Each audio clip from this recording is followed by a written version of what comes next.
Olá, meus queridos e queridas, saúdo a todos com a paz do nosso Senhor e Salvador Jesus Cristo. A nossa reflexão para a alma de hoje tem como título: O Deus que tem o poder de pegar o pouco que somos ou temos e transformar abundantemente para nos abençoar. Eu vou repetir: o Deus que tem o poder de pegar o pouco que somos ou temos e transformar abundantemente para nos abençoar.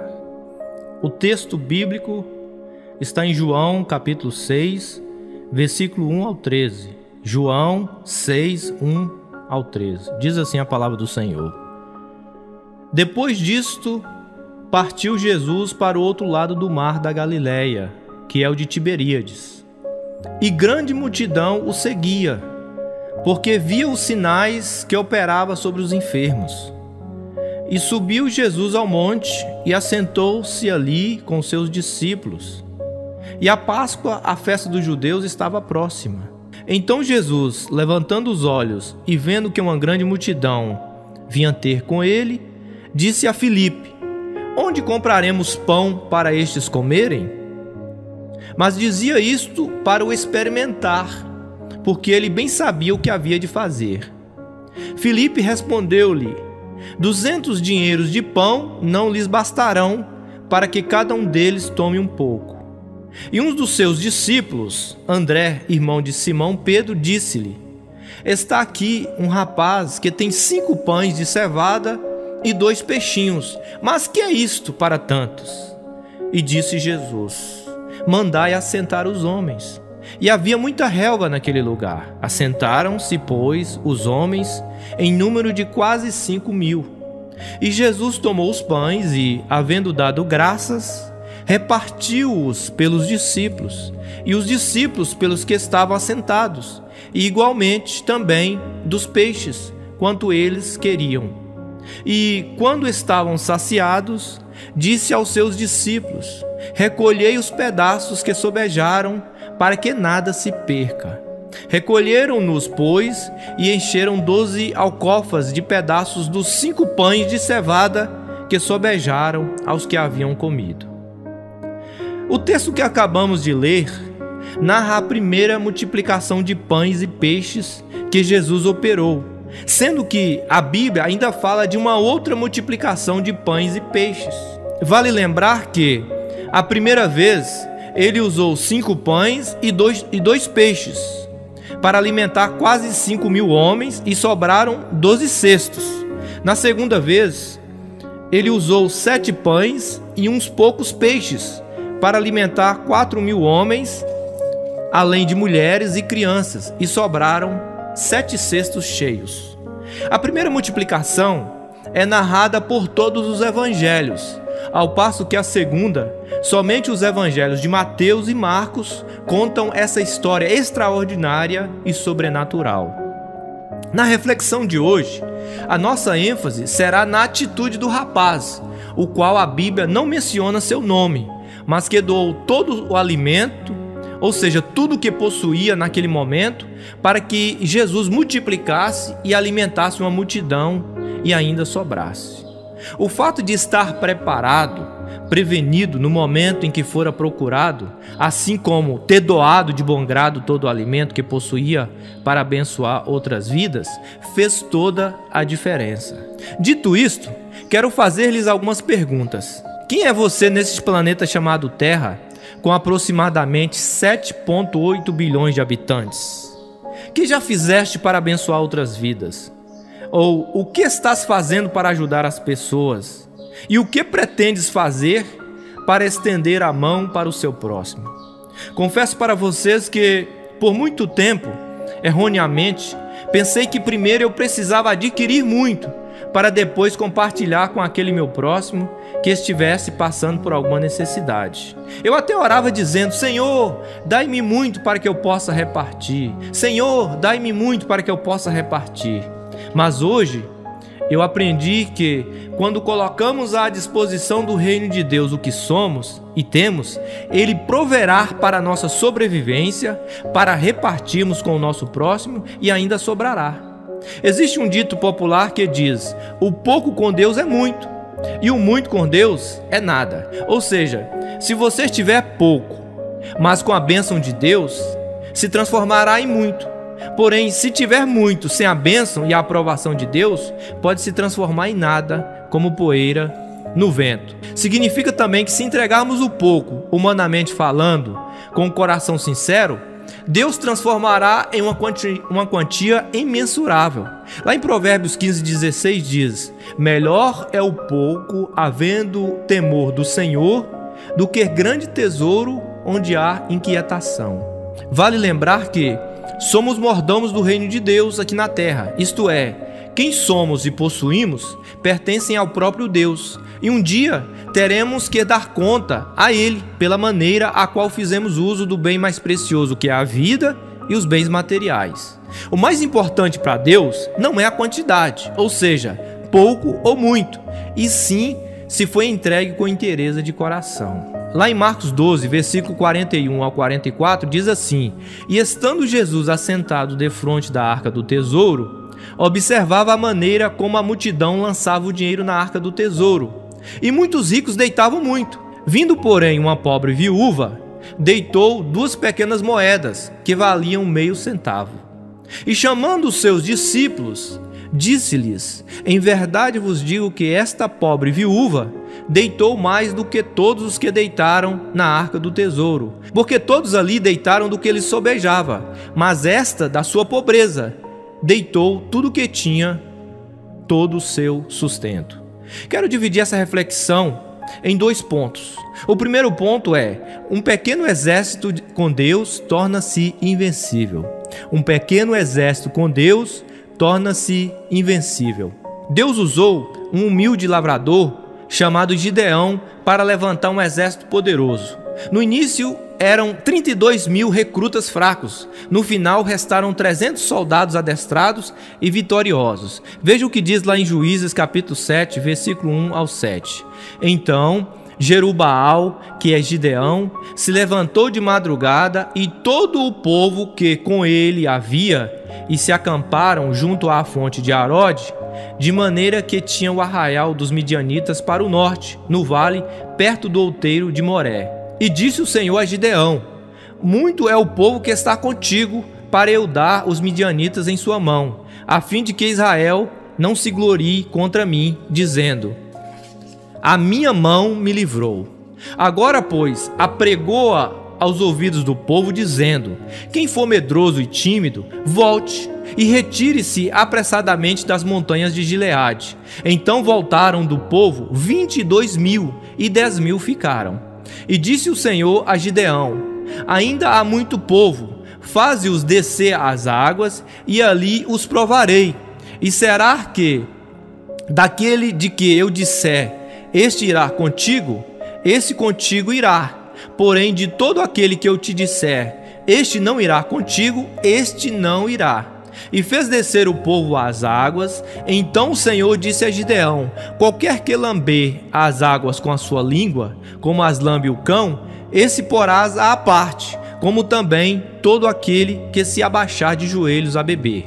E foi o número dos que lamberam, levando a mão à boca, 300 homens, e todo o restante do povo se abaixou de joelhos a beber as águas. E disse o Senhor a Gideão: com estes 300 homens que lamberam as águas, vos livrarei, e darei os midianitas na tua mão. Portanto, todos os demais se retirem, cada um ao seu lugar.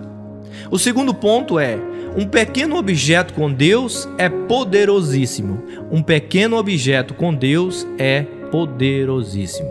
Em qualquer guerra ou luta da vida, Deus pode usar qualquer coisa ou objeto insignificante que já se encontra em nossas mãos para nos dar a vitória. Reitero que o poder não está no objeto em si, mas ter fé no Deus que ordenou o uso do mesmo para operar o milagre. A arma secreta chama-se fé em Deus. Eu vou repetir: a arma secreta chama-se fé em Deus. Vejamos alguns dos pequenos objetos que Deus usou para operar um grande milagre.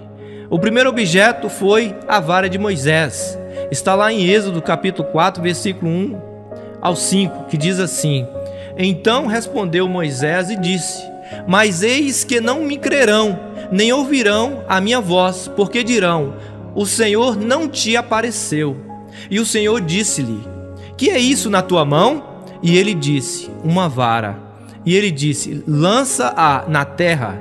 Ele a lançou na terra e tornou-se em cobra, e Moisés fugia dela. Então disse o Senhor a Moisés: estende a tua mão e pega-lhe pela cauda. E estendeu sua mão e pegou-lhe pela cauda e tornou-se em vara na sua mão, para que creiam que te apareceu o Senhor, Deus de seus pais, o Deus de Abraão, o Deus de Isaque e o Deus de Jacó. Lá em Êxodo capítulo 4, versículo 17 ao 20, diz assim: toma, pois, esta vara na tua mão, com que farás os sinais. Então foi Moisés e voltou para Jetro, seu sogro, e disse-lhe: eu irei agora e tornarei a meus irmãos que estão no Egito, para ver se ainda vivem. Disse, pois, Jetro a Moisés: vai em paz. Disse também o Senhor a Moisés em Midian: vai, volta para o Egito, porque todos os que buscavam a tua alma morreram. Tomou, pois, Moisés a sua mulher e seus filhos, e os levou sobre um jumento, e tornou à terra do Egito. E Moisés tomou a vara de Deus na sua mão. Em Êxodo capítulo 14, versículo 15 e 16 também diz: então disse o Senhor a Moisés: por que clamas a mim? Dize aos filhos de Israel que marchem. E tu levanta a tua vara e estende a tua mão sobre o mar e fende-o, para que os filhos de Israel passem pelo meio do mar em seco.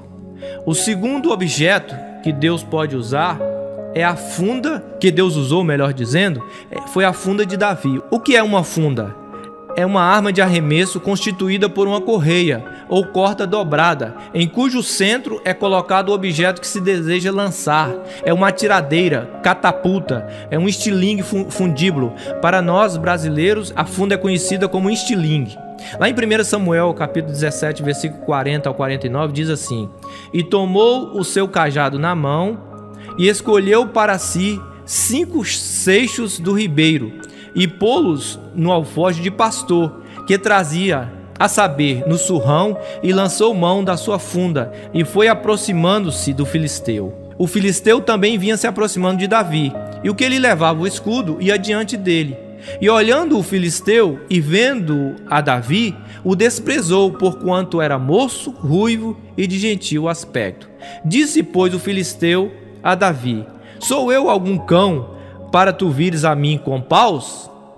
E o filisteu, pelos seus deuses, amaldiçoou a Davi. Disse o filisteu a Davi: vem a mim e darei tua carne às aves do céu e às bestas do campo.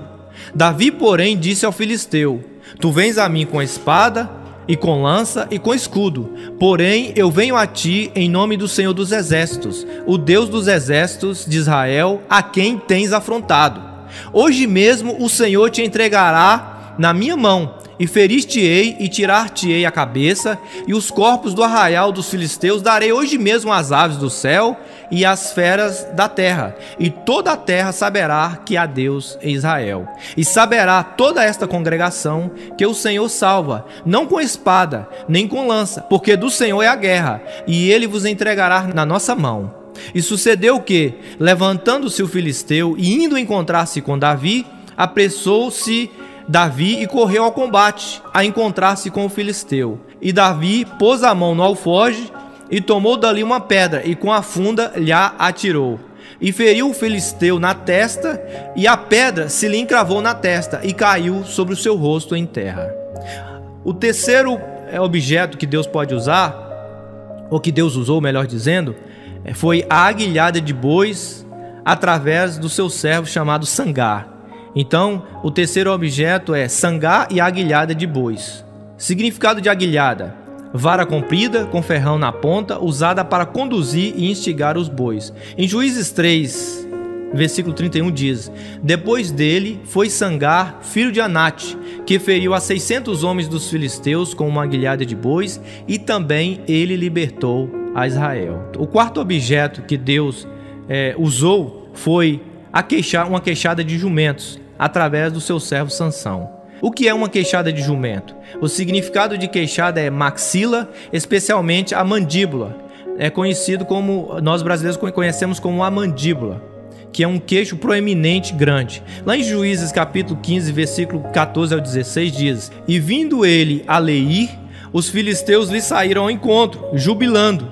Porém o Espírito do Senhor poderosamente se apossou dele, e as cordas que ele tinha nos braços se tornaram como fios de linho, que se queimaram no fogo, e as suas armaduras se desfizeram das suas mãos. E achou uma queixada fresca de um jumento, e estendeu a sua mão, e tomou-a, e feriu com ela 1000 homens. Então disse Sansão: com uma queixada de jumento, montões sobre montões, com uma queixada de jumento, feri a 1000 homens. O outro objeto, o quinto objeto que Deus usou, foi a botija de azeite, através da sua serva, a viúva, A viúva e a botija de azeite. Lá em 2 Reis, capítulo 4, versículo 1 ao 7, diz: E uma mulher das mulheres dos filhos dos profetas clamou a Eliseu, dizendo: Meu marido, teu servo, morreu, e tu sabes que o teu servo temia ao Senhor. E veio o credor para levar os meus 2 filhos para serem servos. E Eliseu lhe disse: Que te hei de fazer? Dize-me o que é que tens em casa? E ela disse: Tua serva não tem nada em casa, senão uma botija de azeite. Então disse ele: Vai, pede emprestadas de todos os teus vizinhos vasilhas vazias, não poucas. Então entra e fecha a porta sobre ti e sobre teus filhos, e deita o azeite em todas aquelas vasilhas, e põe à parte a que estiver cheia. Partiu, pois, dele, e fechou a porta sobre si e sobre seus filhos, e eles lhe traziam as vasilhas, e ela as enchia. E sucedeu que, cheias que foram as vasilhas, disse a seu filho: Traze-me ainda uma vasilha. Porém ele lhe disse: Não há mais vasilha alguma. Então o azeite parou. Então veio ela e o fez saber ao homem de Deus, e disse ele: Vai, vende o azeite e paga a tua dívida, e tu e teus filhos vivei do resto. Deus sempre desejou e deseja usar o homem como coparticipante de seus feitos na terra. Assim também acontece com aquele pai que possui uma empresa ou trabalha em uma determinada área profissional a qual ama. Ele deseja que seu filho siga os seus passos na profissão e, com amor, o convida para participar do desenvolvimento daquela empresa ou negócio, fazendo com que seu filho passe a gostar daquela profissão para depois segui-la. O fato é que, humanamente falando, somos incapacitados de executar qualquer missão para Deus. Portanto, é necessário entendermos que não é por mérito, e sim porque Ele, de maneira sobrenatural, usa o minúsculo que somos e o pouco que possuímos para fazer coisas imensuráveis e extraordinárias em prol do seu reino. Quando eu não posso ou consigo, é aí que eu posso e vou conseguir, isto é, com a ajuda dele, o qual pode e tem tudo sob seu poder e domínio. O apóstolo Paulo disse: porque quando estou fraco, então sou forte. 2 Coríntios 12, versículo 10, a parte B do versículo. Isso significa que quando eu estou fraco, que é um estado e é passageiro, então sou forte. Significa que quando eu estou, eu sou, porque eu estou é um momento, é momentâneo, mas quando eu sou forte em Deus. Significa que é o poder de Deus que fortalece o cristão e não sua própria força. Quanto mais fraco e dependente de Deus eu sou, mais forte eu serei, e ainda maior será a ação do Espírito Santo em mim e através de mim para salvar, curar e libertar outras pessoas. Quando estamos enfrentando um problema físico, por exemplo, é normal ficarmos debilitados, mas faz-se necessário que a nossa alma e espírito permaneçam fortes e inabaláveis na presença de Deus para que possamos vencer. De que maneira? Através da leitura da palavra de Deus, oração, jejum, santidade e renúncia. A palavra do Senhor diz em Filipenses 4,13: tudo posso naquele que me fortalece. Observem que este rapaz, o qual seu nome tampouco é mencionado, não se hesitou em doar seu único lanche, a saber, 5 pães e 2 peixes, para alimentar aquela grande multidão. Pão na Bíblia sagrada representa, além de alimento físico, alimento espiritual, que é o próprio Jesus. Ele disse, João 6,51, eu sou o pão vivo que desceu do céu. Se alguém comer deste pão, viverá para sempre. E o pão que eu der é a minha carne, que eu darei pela vida do mundo. O peixe é um símbolo que foi adotado pelos cristãos nos primeiros séculos da igreja, para identificar outros cristãos e não serem perseguidos. Foi um dos primeiros símbolos do cristianismo, porque a palavra peixe em grego é ICHTHYS ou ICHTHUS, palavra que em grego antigo significa peixe. A pronúncia correta desta palavra grega não é fácil para quem fala português, já que as letras CH e TH não têm correspondência em nosso idioma. No entanto, para facilitar, é aceita a pronúncia simplificada, que é ICTIS,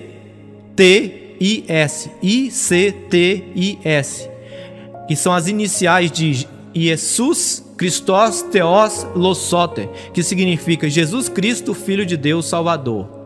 Segundo os registros históricos, durante os primórdios do cristianismo, os seguidores dessa religião foram duramente perseguidos pelos romanos. Então, os primeiros cristãos costumavam se encontrar nas catacumbas de Roma para professar a sua fé. E aí eles marcavam os lugares de reunião com a palavra grega ICHTHYS,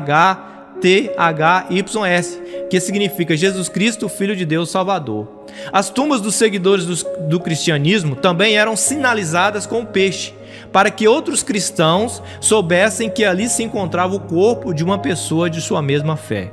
O peixe não tem um simbolismo especial na Bíblia, mas há vários episódios no ministério de Jesus envolvendo peixes.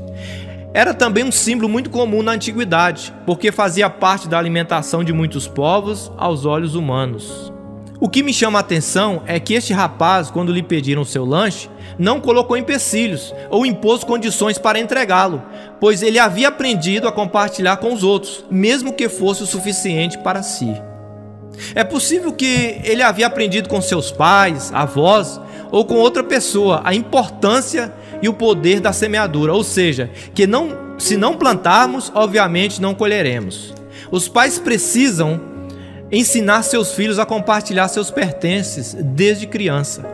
Quando colocamos a semente que temos nas mãos de Jesus ou a consagramos a Ele, com certeza teremos uma colheita tão abundante que seremos saciados, repartiremos com outras pessoas e ainda sobrará. No reino de Deus é assim: quanto mais eu reparto os bens materiais com meu vizinho, mais Deus me dará. Significa que Ele concluiu que pode confiar em mim, mas se eu retiver ou até esconder, infelizmente, como semeador, eu estou dizendo para ele, que é quem dá a vida à semente, que eu sou uma terra improdutiva. Eu e minha esposa já tivemos uma experiência que, mesmo vivendo em um período de escassez, decidimos compartilhar com o nosso próximo aquilo que Deus havia nos dado. Por exemplo, algumas roupas novas ou usadas, mas em excelente estado de conservação de nossas crianças. Quando doávamos para alguém, Deus enviava outras pessoas para doar mais roupas para os nossos filhos. Algumas do tamanho exato, outras um pouco maiores para serem usadas no futuro. Isto porque o Deus Criador dos céus e da terra e tudo o que neles há, conhece nossas necessidades. Ele é um Deus de detalhes. Como cristãos, fomos salvos do pecado para produzirmos frutos. Uma vez que nosso coração foi curado e restaurado, temos o dever de sermos solidários com o nosso próximo em todos os âmbitos, sob pena de, se não obedecermos, sermos cortados e lançados no fogo. A palavra do Senhor lá em Mateus capítulo 7, versículo 19 diz: toda árvore que não dá fruto, corta-se e lança-se no fogo. Outra verdade sobre o texto bíblico que nós lemos é que o rapaz havia aprendido que quando entregamos o nosso pouco nas mãos de Deus, Ele transforma em muito. De que forma? Não sabemos, pois isto é um mistério do Deus da provisão. Outra lição é que toda vez que fizermos algo em prol do reino de Deus, devemos permanecer no anonimato. Mateus 6, versículo 1 ao 4 diz: guardai-vos de fazer a vossa esmola diante dos homens, para serdes vistos por eles. Aliás, não tereis galardão junto de vosso Pai que está nos céus. Quando, pois, deres esmola, não faças tocar a trombeta diante de ti, como fazem os hipócritas nas sinagogas e nas ruas, para serem glorificados pelos homens.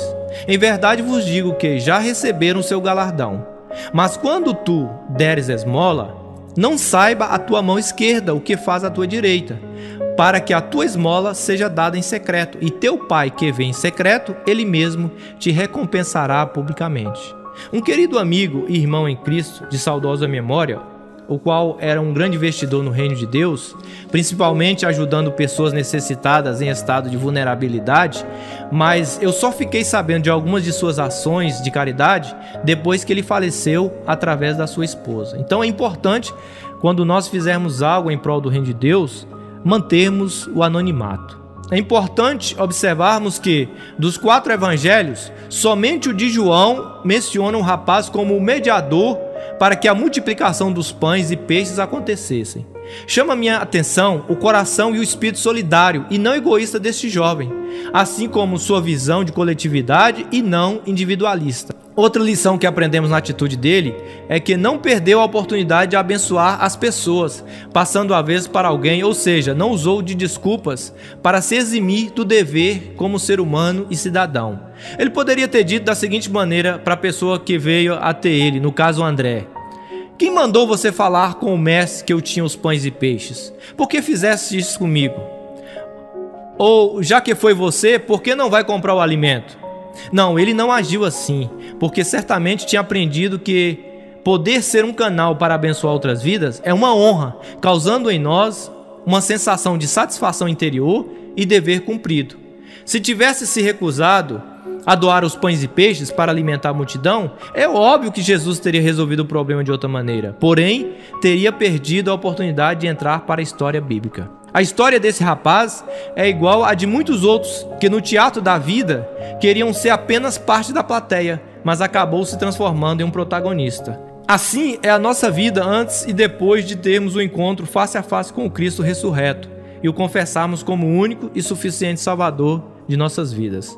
Outrora, o diabo, nosso arqui-inimigo, dizia que éramos somente mais um em meio à multidão. Mas Jesus, através de sua morte vicária na cruz do Calvário, nos disse: você tem muito valor, eu te amo com as veras da minha alma e quero te usar como elo para impactar e mudar a vida de muitos. Ô glória!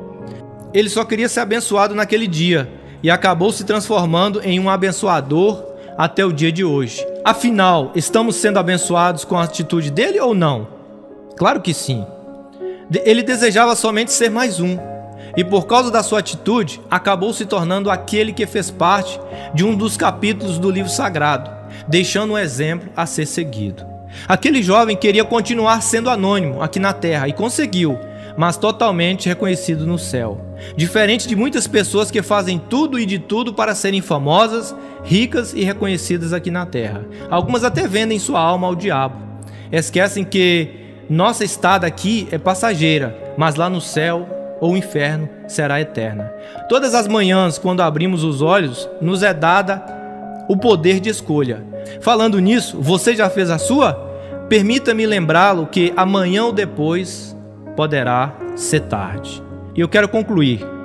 Quando os discípulos vieram até Jesus, pedindo-o para despedir a multidão, para ir até os campos e aldeias comprar comida, porque já era tarde, Jesus disse: dai-lhe vós de comer. E eles disseram: não temos aqui senão 5 pães e 2 peixes. Ou seja, eles não mentiram, pois falaram daquilo que estavam vendo com os olhos físicos, porém esqueceram de olhar com os olhos espirituais. Aí entrou em ação o Jesus Cristo que vê além do mundo físico e, dando graças ao Pai Celestial, multiplicou aquele alimento, saciando a todos e todavia sobrando 12 cestos. Quando dispomos quem somos, espírito, alma e corpo, ou aquilo que Deus confiou em nossas mãos para serem usados no reino de Deus, não temos ideia onde a bênção irá chegar ou quem irá ser alcançado. Significa que essa semente torna-se em algo inimaginável e imensurável. A palavra do Senhor diz assim: ora, aquele que é poderoso para fazer tudo muito mais abundantemente, além daquilo que pedimos ou pensamos, segundo o seu poder que em nós opera. Efésios 3:20. Eu quero orar com você. Amém? Pai, em nome de Jesus, teu Filho amado, este nome que é sobre todos os nomes, este nome que tem poder para salvar, para curar, para libertar, e até para ressuscitar dos mortos. Este nome que é inigualável, incomparável, este nome, Senhor, que não muda, que é o mesmo ontem, hoje e eternamente. Queremos, Senhor, colocar a nossa vida à sua disposição, à disposição do teu reino, Senhor. E assim como este jovem que doou, Senhor, esses 5 pães e 2 peixes para serem multiplicados e alimentar toda uma multidão, nós queremos colocar a nossa vida à sua disposição, à disposição do teu reino. Usa-nos, ó Deus, como instrumento para que teu nome seja glorificado, para que o teu reino seja estabelecido aqui na terra, Senhor. Em nome de Jesus. Amém e amém. Que Deus abençoe a todos, em nome de Jesus. Se você gostou desse vídeo, por gentileza, compartilhe-o com todas as pessoas que você ama ou gosta. E não se esqueça de inscrever no nosso canal Alimento para a Alma e ativar o sininho. Muito obrigado e que Deus abençoe a sua vida.